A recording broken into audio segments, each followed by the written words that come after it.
জয়গুরু সকলকে। শ্রী ঠাকুরের চরণে আমার কোটি কোটি প্রণাম জানিয়ে আজ আপনাদের উদ্দেশ্যে ঠাকুরের কিছু কথা বলবো।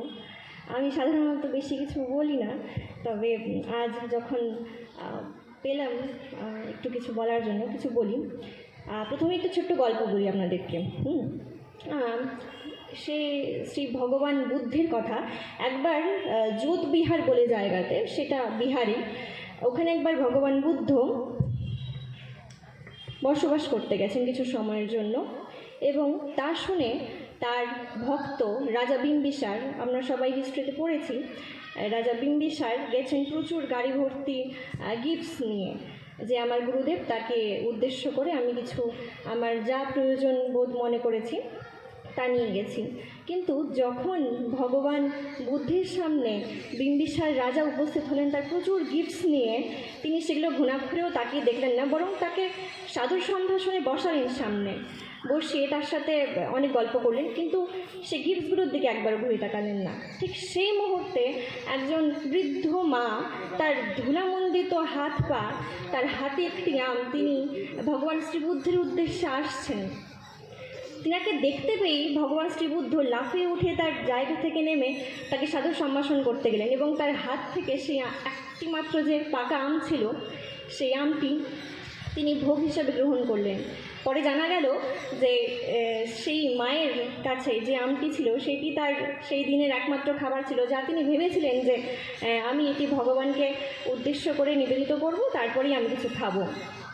এই ঘটনা থেকে একটি শিক্ষণীয় বিষয় হলো, যেটা ভগবান শ্রী বুদ্ধের কাছ থেকে সেই দিন আমাদের রাজা বিম্বিসারও জেনেছিলেন, যে আমার গুরুকে দেওয়ার যে আকুলতা, সেটাই আমার কাছে আসল।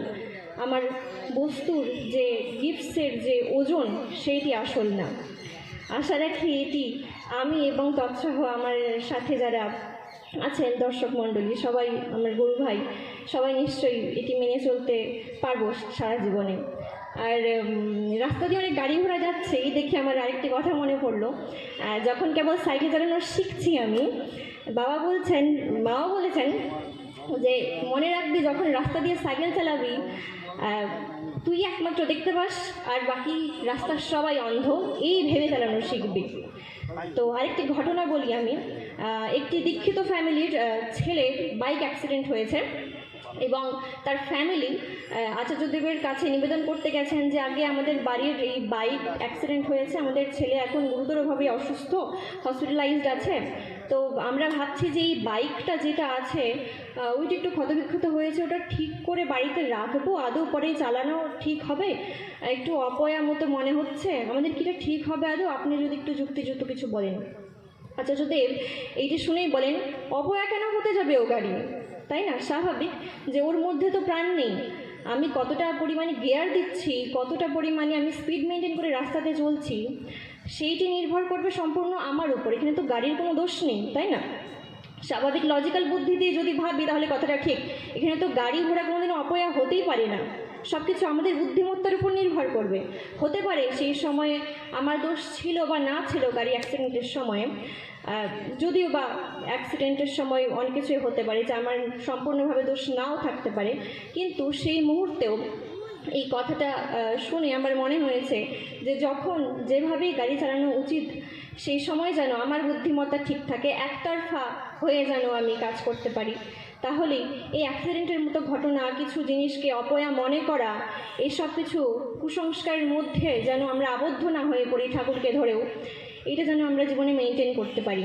এই কথাগুলোর মাধ্যমে আচার্যদেব তাই আমাদেরকে শেখালেন যে কোনো কিছু অপয়া বা খারাপ হতে পারে না, সম্পূর্ণটাই আমাদের সৎ বুদ্ধি এবং ঠাকুরকে কতটা মাথায় নিয়ে চলছি সব কিছুর প্রমাণ দেয়, তাই না? তো আর বেশি কিছু বলবো না, তবে একটা লাস্ট কথা বলি। এবছর 2026 সাল চলছে। 2016 সালের মার্চ মাসে লাস্ট আচার্যদেব আমাদের বালুরঘাটে পা রেখেছিলেন, তারপরে বিগত 10 বছর কেটে গেল। এবার 26 সালের মার্চ মাসে 10 বছর পূর্ণ হবে। বিগত 10 বছরে ওনার পা আর বালুরঘাটে পড়েনি একবারও। একটু দুঃখের বিষয়, আমাদেরই ভাবা উচিত যে কবে উনি আসবেন। দীর্ঘ প্রতীক্ষায় আছি আমরা সবাই। তো তার কথা, তিনি যখন এখানে লাস্ট এসেছিলেন এবং লাস্ট ওনার বক্তব্যের শেষ কথাটি আমার আজও মনে আছে। উনি বলছিলেন, আনন্দ থাকবেন, আনন্দে থাকবেন এই কথাটা বলে উনি কথাটা শেষ করেছিলেন। এরপরেও যতবার ঋত্বিক কনফারেন্স হয় বাবা বারবার যায়, আমিও কথাবার্তা অনেক শুনি এবং বারবার আমি শুনেছি যে এই কথাটা না খুব এমফাসিস করেন উনি, যে খুব আনন্দে থাকবেন, আনন্দে থাকাটাই আমাদের আসল কাজ। তো আজ আপনাদের উদ্দেশ্যে এবং আমি নিজেকেও বলতে চাই যে দিনের শেষে হয়তো হতে পারে সারাদিনটা আমার খারাপ গেছে, কিন্তু মনে রাখবেন ঘুমানোর আগ পর্যন্ত আমরা জীবনের কোনো না কোনো পয়েন্ট একটা পেতেই পারি, কোনো না কোনো পয়েন্ট একটা থাকবেই যার জন্য খুশি থাকা যায়। হতে পারে আমার সারাদিন খারাপ গেছে, কিন্তু একটা না একটা কারণ আমরা খুঁজে পাবোই। তো সেটা নিয়েই আমরা যেন খুশি থাকি, কারণ আচার্যদেব আমাদের তাই চান যে আমরা খুশি থাকি, কারণ আমরা যদি খুশি থাকি উনি খুশি থাকবেন। তাই এই কথাটা বলে আমি শেষ করছি। জয় গুরু।